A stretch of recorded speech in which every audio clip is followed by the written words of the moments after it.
ភ្លៀងធ្លាក់ស្ងប់ស្ងាត់ឥតមានសៅមកបេះដូងបងនឹកស្រីរាល់ថ្ងៃរាល់វេលារងចាំការវិលត្រឡប់ជួបជុំគ្នាវិញណាថ្លៃស្ដាប់ភ្លេងលំហាយអារម្មណ៍ស្នងស្នងបន្តែ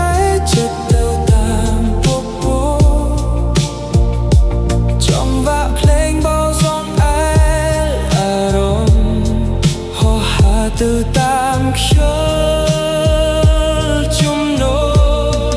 អូបេះដូងបែកបាក់គ្មានសល់អ្វីក្រៅពីស្នេហ៍ចាំអូនជានិច្ចមិនកែចិត្តឡើយសំឡេងរលកសមុទ្របោកមកលើច្រាំងចិត្តបងនៅតែតាំងស្រឡាញ់អូនមិនប្រែប្រួលរាត្រីត្រជាក់ស្រេ